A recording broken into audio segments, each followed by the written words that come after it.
Olá pessoal, bom dia a todos, né? Vamos começar então nossa terceira semana de estudos do PET 5, certo? Então essa semana nós vamos estudar os termos região e regionalização e também vamos falar sobre a regionalização do Brasil, tá? Especificamente. Como eu falei para vocês lá no começo do ano, sétimo ano a gente estuda alguns termos da geografia e aplicados especialmente na questão do Brasil, tá? Então, pessoal, vamos lá.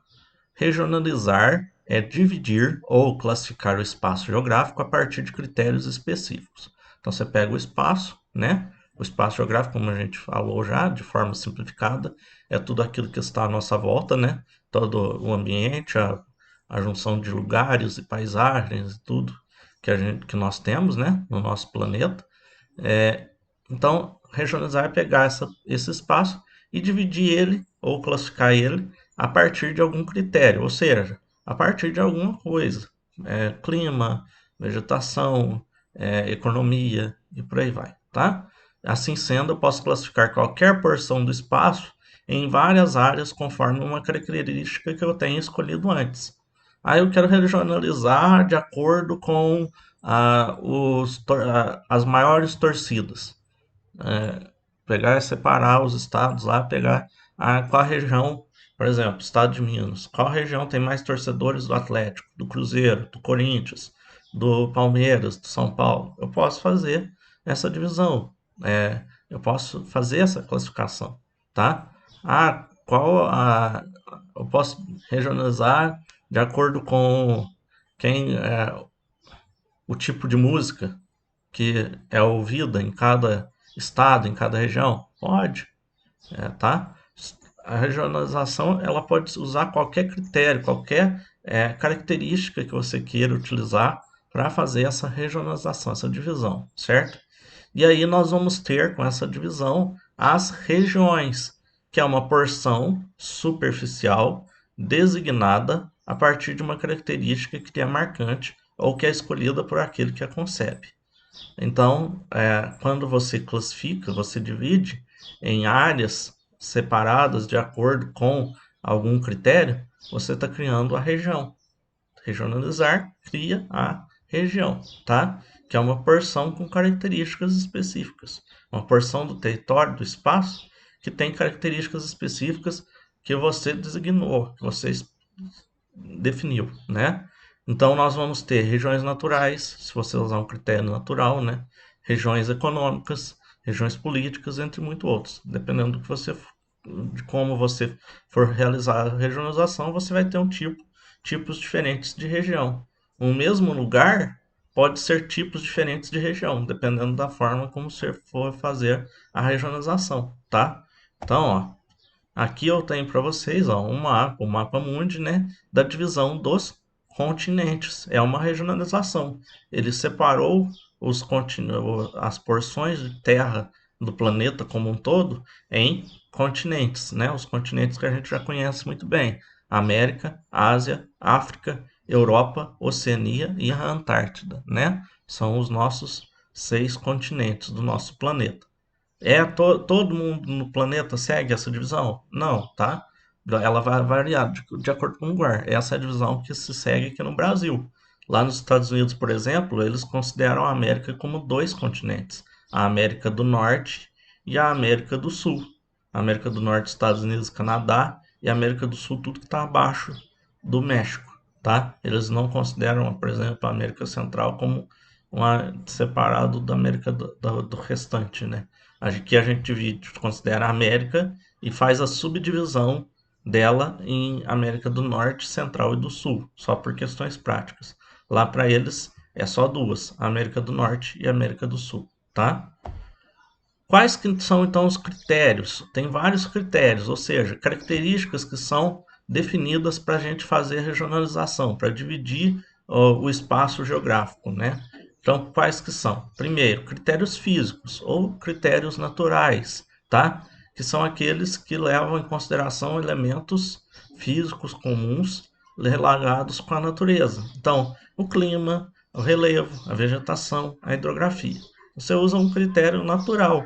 eu vou dividir o território brasileiro de acordo com os climas, regionalizar de acordo com o clima. É um critério físico, tá? Critérios socioeconômicos, o próprio nome já diz, sociais, critérios sociais e econômicos, da economia. Então, por exemplo, idioma é um critério social, a língua falada.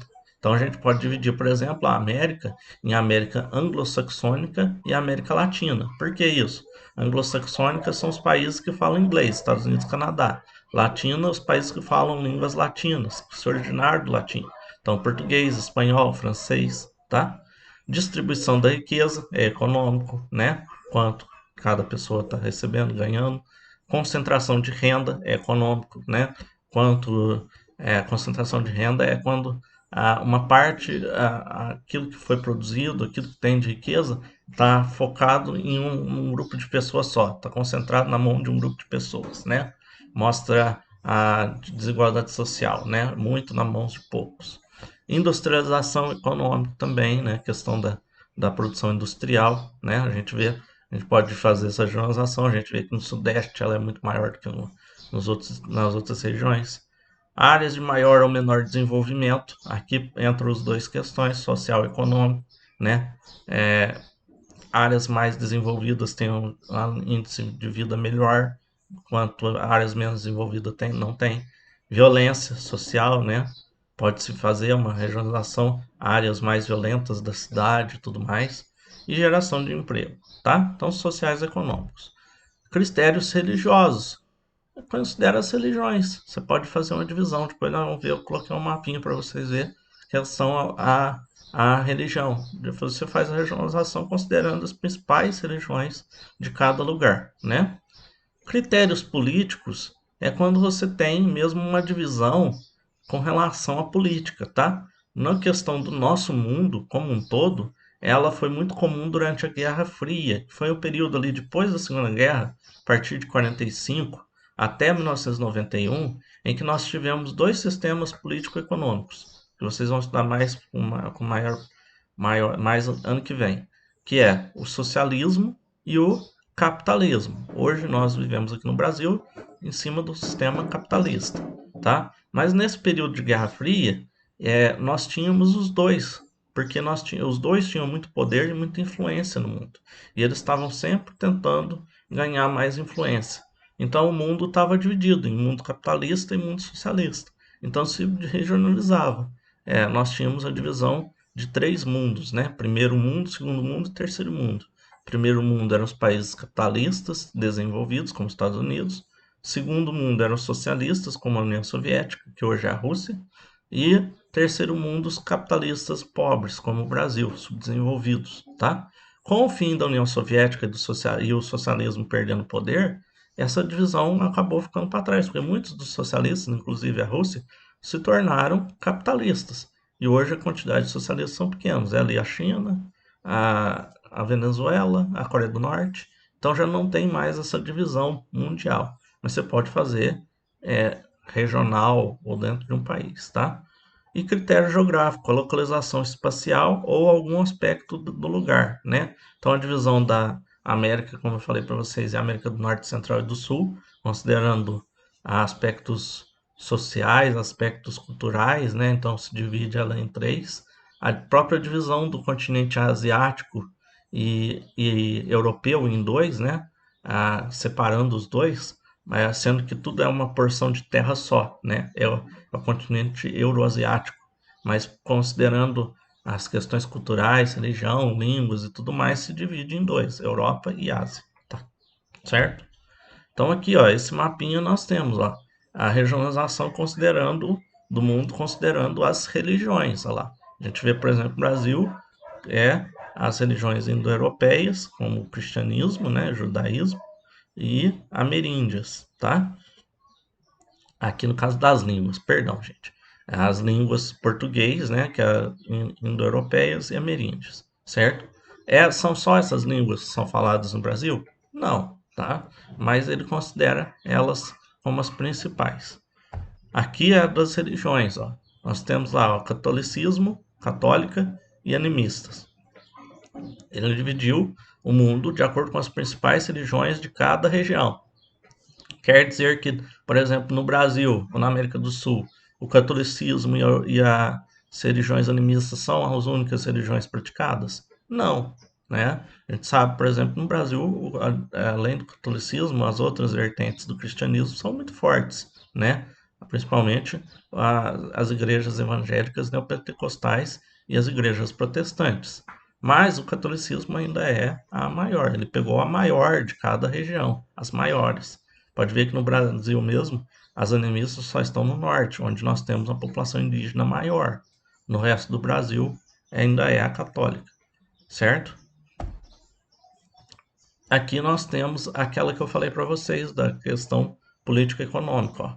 Países desenvolvidos e subdesenvolvidos, certo? Ele regionalizou de acordo com o desenvolvimento econômico e social dos países, tá?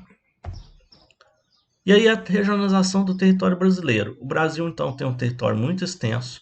Nós temos 27 unidades da federação, que nada mais são do que os 26 estados e o Distrito Federal, certo? Que é onde está a capital Brasília. O Brasil ele é dividido, regionalizado em diversas formas, e ele segue isso de acordo com dois motivos. Primeiro, a gente analisa o território brasileiro porque ele é um território imenso, né? O Brasil é o quinto maior país do mundo, ele tem dimensões continentais. Então se regionaliza para ficar mais fácil de administrar todo esse território. Imagina se fosse uma porção só de terra unida, não teria como você fazer o controle disso tudo, o presidente, o governo. Então se divide em porções menores, que são os estados e as regiões, para que tenha um melhor controle. E porque as mudanças foram e continuam intensas, né? Migrações de pessoas de uma área para outra e lugares que ainda passam por transformações, né? Por exemplo, o Centro-Oeste que está industrializando, aqui no Sudeste que está modernizando a agricultura e outras coisas, áreas turísticas. Então é preciso ter essa regionalização para acompanhar esse desenvolvimento do país, né? Esse crescimento dele.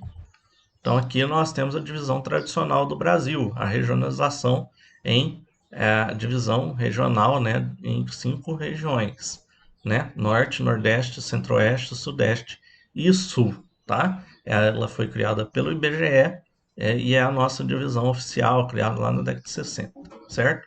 E aí nós vamos falar um pouquinho de cada uma dessas regiões, tá? Primeiro, região norte é a maior em território, né? A gente vê bem aqui no mapa que ela é muito maior do que as outras, né?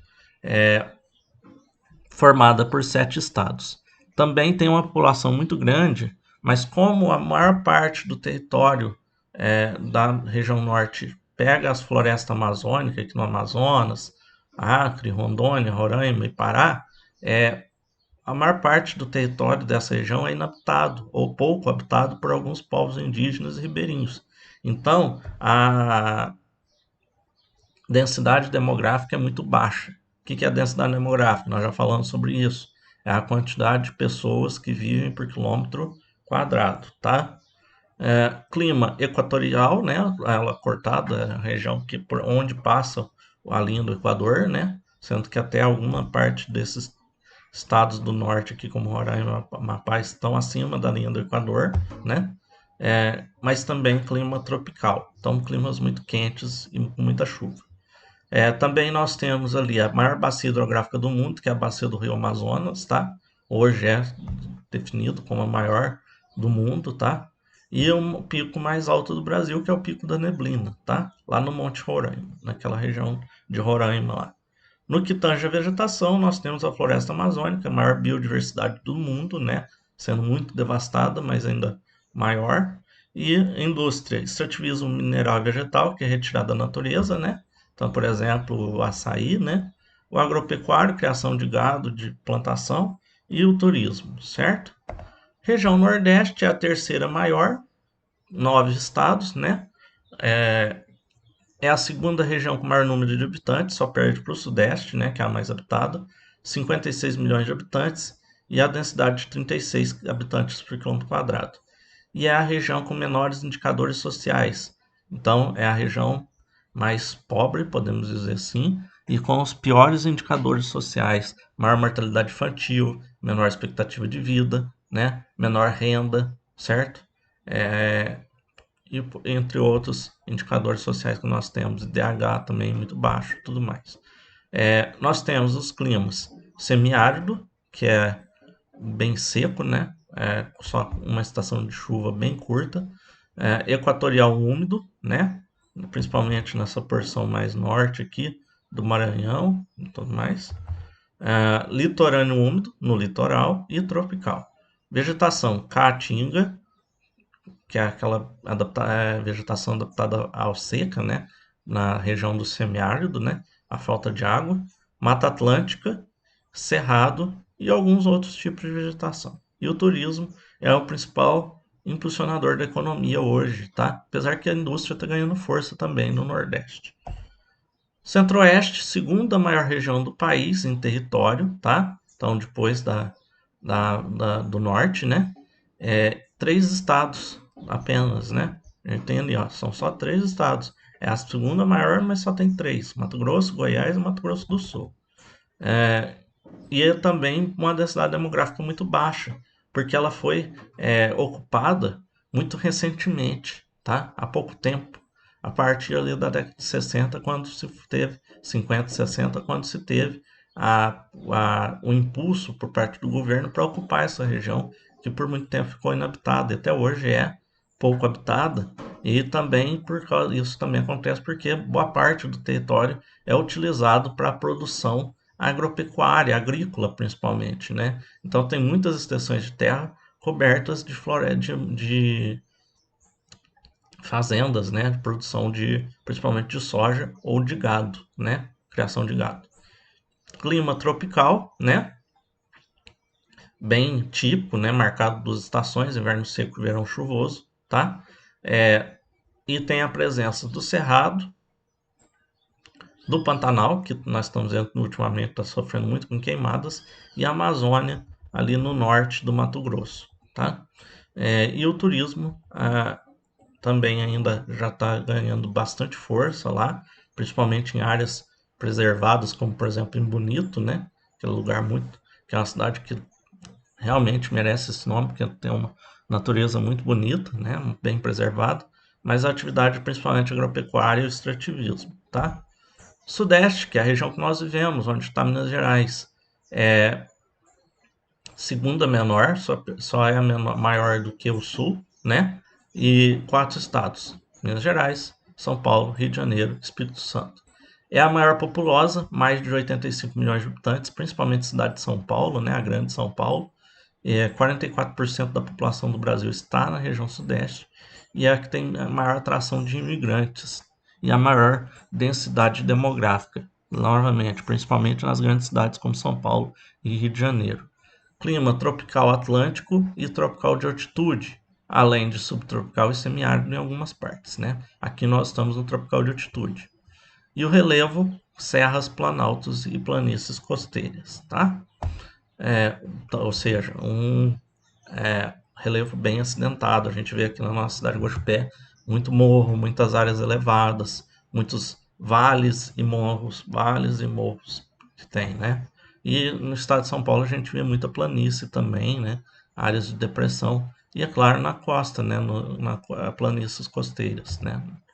A vegetação bastante diversa, né? Mata Atlântica, bem presente, é o que nós temos aqui na nossa região. Caatinga, lá no norte de Minas, Cerrado, também em parte de Minas Gerais e de São Paulo.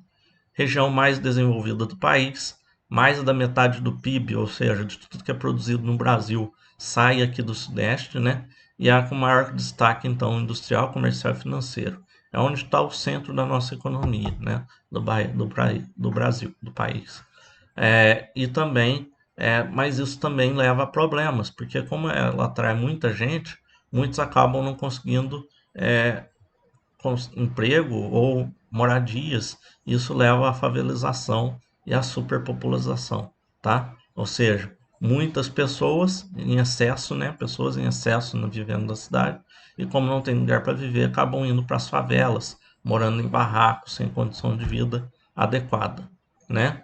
As indústrias de destaque automóvel, petrolífera e siderúrgica. E a região sul, a menor, né, formada por três estados, Rio Grande do Sul, Santa Catarina e Paraná, tá? É a terceira mais populosa, e tem uma densidade demográfica também bem alta.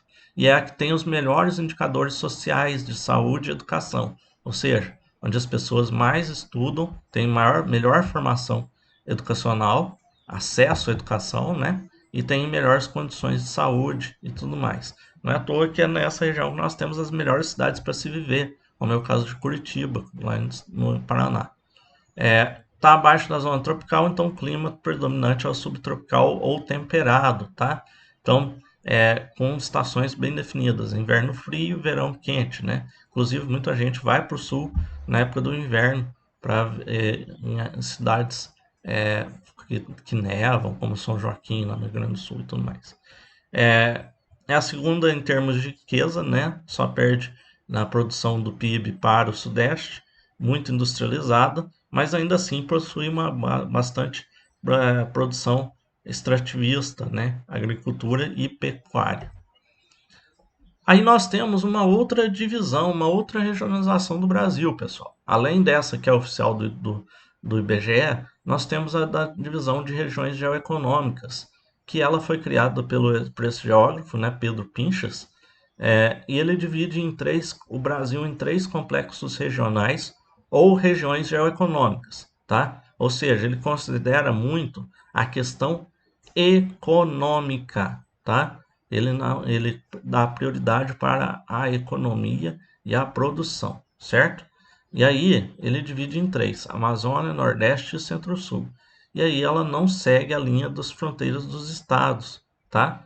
Porque nessa do IBGE, a gente vê que as regiões elas seguem o limite dos estados, né? Por exemplo, vamos ao nosso estado, Minas Gerais. A Sudeste segue na linha de Minas Gerais, tá? Só que aqui nas geoeconômicas, ele não considera isso. Ele considera lá, os critérios mais importantes para ele são os aspectos sociais e econômicos. Então, vamos pegar aqui, ó. A gente vê que já está bem diferente. Ele tem aqui divisão, os estados bonitinhos, mas a divisão que ele faz, que é essa linha vermelha, marca ela, em separação, a gente vê que ele não seguiu a linha dos estados. Então, por exemplo, o Minas Gerais, que a gente viu que estava no Sudeste, na regionalização do IBGE, a gente vê que aqui uma parte de Minas Gerais faz parte do Nordeste nessa divisão. Por que ele fez isso? Porque ele considera que o norte de Minas, do ponto de vista econômico, o que as pessoas costumam trabalhar nessa região, a organização do trabalho, da economia e os aspectos sociais e culturais, as religiões, a forma de falar, os costumes e tudo mais, esse norte de Minas está muito mais próximo dos estados aqui de cima, como Bahia, Ceará e tudo mais, do que do resto de Minas. Então ele não poderia estar no mesmo grupo. Por isso ele é separado e faz parte do Nordeste. E se a gente for ver, até o jeito de falar do pessoal do norte de Minas é mais parecido com o pessoal do Nordeste do que com a gente do resto de Minas, tá? Tanto nós aqui, por exemplo, nós falamos muito mais próximo do jeito de São Paulo, tá? E isso a gente vê que acontece em outros. Ó, o Maranhão é dividido no meio. Por quê? Para ele, essa porção de cada da esquerda está muito mais próxima, de acordo com a economia e as questões sociais e culturais, com a Amazônia, o resto da Amazônia, do que com o Nordeste. O mesmo ele fez aqui no Mato Grosso e no Tocantins, tá? Então ele considera os aspectos econômicos e sociais e culturais, tá? Então, quais são as três regiões? Região geoeconômica da Amazônia, né? Que a gente viu essa partezinha aqui, esses estados que já faziam parte do norte, mais alguns pedacinhos ali do Mato Grosso, Tocantins e Maranhão, né? É a maior, 60% do território, baixa densidade, como a gente viu lá no norte, né? Menos de 10% da população do Brasil e a menos desenvolvida. E é onde está a floresta amazônica. Há problemas sociais e econômicos, má distribuição de renda e falta de acesso à saúde e educação, certo? Agropecuária, extrativismo, mineração e pouco de indústria na economia. O Centro-Sul pega todo, aqui ele junta todo o Sul, Sudeste e parte do Centro-Oeste, inclusive Goiás e o Distrito Federal, que é a nossa capital, Brasília. Então ele pega, se torna uma grande região, tá? Porque ele considera que todo esse território é muito próximo entre si para ser separado. Então ele considera tudo como um grupo só, tá? 25% do território é a região mais urbanizada e populosa, porque pega lá o sul e sudeste, né, que a gente viu, e é o mais desenvolvido. Tem problemas como má distribuição de renda, desemprego, favelização, que a gente já falou, tá? E o Nordeste, que pega todo aquele território do Nordeste mesmo, que a gente falou, parte de Minas Gerais e parte de alguns outros estados, como Maranhão e até um pedacinho de Goiás e Tocantins, certo? É a menor região, 20% da população, e ela está dividida em 4 sub-regiões, tá? Diferente das outras duas, que são só elas por si mesmas, aqui no Nordeste, ele divide ele em 4, meio norte, sertão, agreste e zona da mata, tá? Cada um com características específicas, tá? Que são, o meio norte, ele tem como características principais na questão econômica agricultura, pecuária e extrativismo vegetal, o sertão, agricultura e pecuária, o agreste, além dessas, tem a indústria, e a zona da mata, a agricultura e a exploração de petróleo, tá? Então, para essa semana é isso, pessoal. Espero que todos tenham entendido. Lembrando, qualquer dúvida, estou à disposição no WhatsApp, tá? Só mandar mensagem, assim que possível eu respondo, tá? Um abraço para todos, boa semana, bons estudos.